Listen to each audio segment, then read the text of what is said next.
안녕하세요, 애플크래프트입니다. 오늘은 요즘 관심이 뜨거운 차량 바로 NQ5 스포티지 차량인데요. 2015년 4세대 출시 이후 6년 만에 풀체인지가 되었습니다. 그래서 오늘 다뤄볼 주제는 3천만원으로 골라보는 지극히 주관적인 스포티지 차량 가성비 옵션 선택입니다. 물론 풀옵션 차량이면 제일 좋겠죠. 하지만 그만큼 차값이 올라가니까요. 가장 먼저 선택할 것은 바로 엔진이죠. 가솔린이냐 디젤이냐. 스포티지 차량은 가솔린 터보와 2.0 디젤이 현재 나와 있습니다. 하이브리드는 아직 공개되지 않았습니다. 주행거리가 연 3만 km 이상 된다면 연비면에서는 디젤이 정답이겠지만 일반적인 경우 정수성 등을 감안해보면 가솔린도 충분합니다. 가격도 가솔린이 약 200만원 더 저렴하고요. 스포티지 차량은 크게 4가지 트림이 있습니다. 트렌디 2488만, 프레스티지 2673만, 노블레스 2923만, 시그니처 3253만원입니다. 노블레스와 시그니처 등급부터는 120만원 정도 더 투자하시면 그래비티 옵션을 추가하실 수가 있습니다. 그래비티는 조금 더 고급스러운 느낌을 주는 외관을 선택하는 옵션입니다. 가성비를 추구한다고 무조건 싼 걸 추천드리진 않습니다. 신차를 한번 구매하시면 최소 3에서 5년 이상은 운행을 하실 텐데 기본적인 옵션도 안 들어가 있다면 운전하시는 내내 불편하실 수도 있습니다. 먼저 트렌디 트림을 보면요, 기본 옵션이 들어가 있습니다. 예전에는 흔히 깡통차라고 불리는 옵션인데 요즘에는 기본 등급도 상당히 괜찮습니다. 에이다스도 들어가 있고 전자식 파킹 브레이크도 있고요.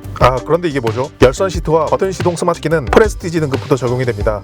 물론 아날로그 감성을 추구한다면 나쁘지는 않지만 그래도 2021년에 신차를 구매하는데 개인적으로 버튼 시동은 포기할 수가 없을 것 같습니다. 열선 시트도 겨울에는 정말 유용한 옵션이라서 포기가 어렵습니다. 이러면 돈을 더 주고서라도 저는 프레스티지 등급으로 올라가야 할 것 같습니다. 다음 프레스티지 등급은 2673만원으로 185만원 올라갑니다. 트렌디에 비해 이것저것 많습니다. 눈에 띄는 걸 보면요, 열선 시트, 그리고 통풍 시트, 스마트키, 하이패스, 2열 에어벤트 등의 기능이 보입니다. 금액이 올라간 만큼 요즘 차에 기본적이라는 옵션들이 들어가 있네요. 조금 더 눈을 높여 250만원이 올라간 2923만원 노블레스 트림을 보겠습니다. 전체적으로 암전 옵션뿐만 아니라 디테일한 부분에서의 업그레이드가 되었네요. 이때부터 그래비티 옵션도 적용이 가능합니다. 내외장도 블랙 하이 그로시가 많이 쓰여서 조금 더 고급스러운 느낌을 주고요. 2열 열선, 전방 주차 경고, 후방 모니터, 스마트 파워 테일게이트 등 추가적인 기능이 있습니다. 요즘 기술들이 좀 들어간 느낌입니다. 마지막 시그니처 트림은 3253만원. 가장 고급 시그니처 모델은 전후방 측면 충돌 보조, 고속도로 주행 보조, 안전하차 경고, 앞차와의 거리까지 자동으로 조정을 해주는 스마트 크루즈 컨트롤 기능이 포함되어 있습니다. 4개의 트림 중 예산 3천만원으로 고르기엔 그래도 큰맘 먹고 신차를 구매했는데 프레스티지 혹은 노블레스가 정답일 것 같은데 프레스티지에서 옵션을 더 추가하느냐 아니면 노블레스를 타느냐가 가장 고민됩니다. 옵션을 어떻게 넣어봐야 될까요? 두 트림에서 공통적으로 선택 가능한 옵션은 크게 드라이브 와이즈, 스타일, 12.3인치 내비게이션, 파노라마 선루프인데요.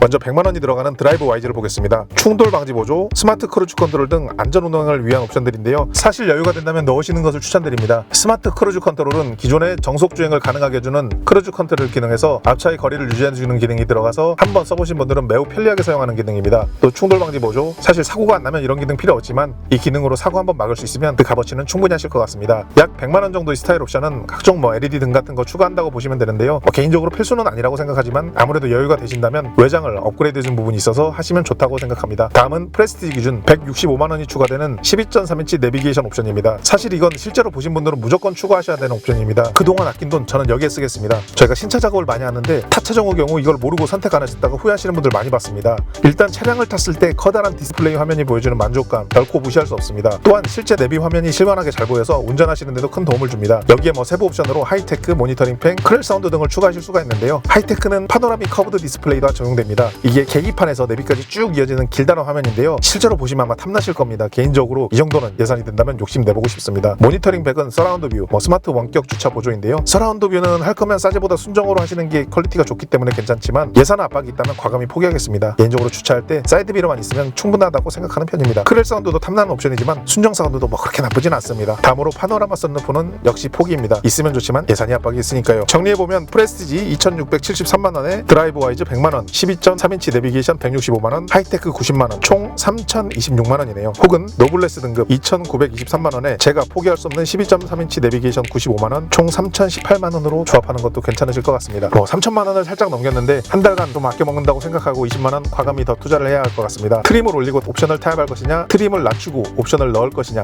고민되는데요. 제 기준 어떤 트림이든 12.3인치 내비게이션은 포기할 수가 없고요. 오늘 이 내용이 옵션 선택에 도움이 되길 바라며 신차에서 고민하시는 하나에서 10가지 꼼꼼히 도움드리는 애플크래프트였습니다. 감사합니다.